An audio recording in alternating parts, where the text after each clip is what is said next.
Now, this past week, constitutional rights activist Jerry DeLemus of Rochester went before a federal judge. This after being arrested and indicted on several charges out of Nevada. He's charged in connection with an armed standoff at the Cliven Bundy Ranch in Nevada in early 2014 when hundreds turned out to prevent the government from seizing cattle that Bundy refused to remove from public land, basically a grazing rights debate. DeLemus is one of more than a dozen charged by the U.S. Attorney's Office in this case, but the prosecutor admitting this week that DeLemus hadn't arrived on the scene until after the standoff was over, but still called him dangerous because he drove there with weapons, including a .50 caliber rifle, and claimed that DeLemus publicly stated intentions to use force as he saw fit to fight the, quote, lawless government. All right, that sets it up. Now, to talk to us about this morning, supporters that see this as government overreach this morning, we have Jack Kimball, former GOP party chair here in the state rep John Burt. Good to see you guys. Thank you. And we'll start with you, Jack, because you've probably been the spokesman so far out of all this thing. Why is Jerry DeLemus behind bars? Well, my personal opinion is, and by the way, for the audience, this occurred 2 years ago. You got to remember that. After the Oregon situation, the federal government came out and said, "Look, we got 68 warrants for people that were at the Bundy Ranch, and we're going to go and round them up." And I think that the only reason they're doing this is because now you had a second episode being the Oregon situation with the Hammond family, and they felt that, you know, we've got to put a stop to this. You know, we got to stop people from taking this kind of action and so on and so forth. Look, the people of this country are waking up, and they're waking up quickly, and they're realizing that their federal government right now is a major process of overreach. We're talking about on the edge of tyranny. They're forcing people, these ranchers, off their property by any means necessary so to take over that land. People don't know that Cliven Bundy is the last of 51 ranchers. He's it. So he was the last man standing. So I think they're trying to set an example with Jerry and the others that they're picking. Yeah, and the grazing rights, I mean, that's a completely separate debate. But John, you, Representative Burt, you went before the judge. I did. You know, during the detention hearing as a character witness. Yes. What's your take on what's happening here? Well, I think the biggest thing why they're doing it is because of the Oregon case, and it's been 2 years since the Bundy case. And explain it. These are two separate They are. They're two huge separate incidents. Yes. But it's where the American public is saying, enough government, stop. And the only reason they're rounding up Jerry and the others is to send a message to Jack, me, and the rest of our friends out there to say, whoa, don't try this at home, people. Don't try this, or we'll arrest you too, because they don't want another Ruby Ridge or Waco, Texas. And that's what the government is fearing. Yeah, I mean, he's secured the defense of Mark Sisti. It appears moving forward, the facts of the case are going to be litigated, obviously. Yes. But the contention has been that in 2014, DeLemus arrived at the ranch to cool things off, the Bundy Ranch, to stop the gunfire. You said that he saved lives, likely, but yet he had the weapons with him. I mean, why? That's the question that prosecutors are going to be asking, pointing to. Well, why, Josh? It's right here, and it's called the Constitution. And if you meet me or you stand next to me, chances are I'm carrying. And I'm a peaceful man. There is no law against carrying a gun. Even a .50 caliber, you are allowed to carry a gun in this country, in most states. Okay. Okay. Well, the other thing is that people, and I was in court, I was at both the hearings, and the prosecuting, the assistant AG, was claiming that the .50 caliber weapon was an offensive weapon. Come on, folks, seriously. Look at the firepower that this government can bring to bear at any time it wishes. Right? A .50 caliber rifle is a .50 caliber rifle, and by the way, it's not an assault weapon. It's a semi-automatic weapon. It was deemed offensive weapon. Right. So they're calling it an offensive weapon.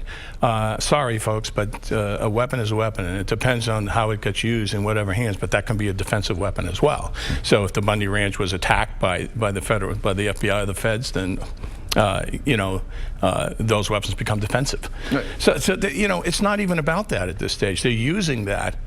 Jerry had the perfect right to have weapons. There's nothing against the law with respect to that. They were never used, and he never intended to use them.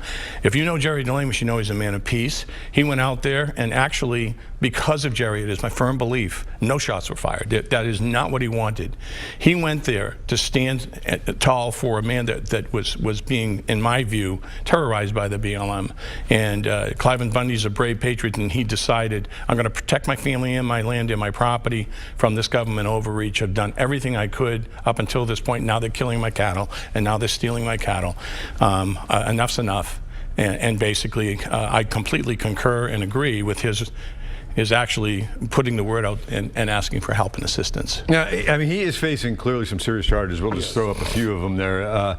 But even the prosecutor, when in court, said, a couple of these maybe, we'll see what happens with him, because he didn't get there until after the standoff was over, or maybe took control of the standoff to make sure it was over. We'll see as this case plays out. Representative Burt, do you think that he is being charged if he doesn't go to Oregon for another situation, which, by the way, I'll point out that his supporters say he called the FBI to say, hey, look, guys, I'm going out there to try to basically do the same thing that happened in Nevada, and that's to calm things down? Is that correct? Absolutely. Anytime Jerry and I talked about anything that we felt was wrong in the government, Jerry always said there's got to be a peaceful way. Every time. There's got to be a peaceful way to deal with this. And that is what he was doing in Oregon. And again, I just go back. The government had 2 years to get this right. They allowed this supposedly, allegedly dangerous man among us for 2 years with a .50 caliber rifle. And now he's in jail. Well, why didn't they come and pick him up 2 years ago? And then the biggest reason I look at too is the prosecutor on the last hearing. They have said all of a sudden, he wasn't even there on these couple charges. They had 2 years to get this right. That's why it is guaranteed it's because of the Oregon case. Yeah, it's been a rough week, obviously, for supporters, especially Jerry's wife, Susan DeLemus. Yes. How big is it, just in terms of the defense, and maybe mindset, Jack, that he, at least for now, remains in New Hampshire? I think it's important, and the reason is that a lot of the other people who have been picked up live out west. I mean, that's where they come from. Their supports are out there. Jerry's supports are here. This is the other side of the country. And I think it's critically important that Jerry be retained. If he has to be detained, he's detained here in New Hampshire. Our goal is to get him out on bail, awaiting trial. He's going to have to go to trial, but there's no reason why Jerry can't be with his family. People have to understand the government can come in here and do what they did. Okay, there's no expense that they're going to spare. It's not coming out of their pockets. So you got a federal entity placing charges, federal charges. You got an attorney general that has definitely made it clear that she's coming after these guys.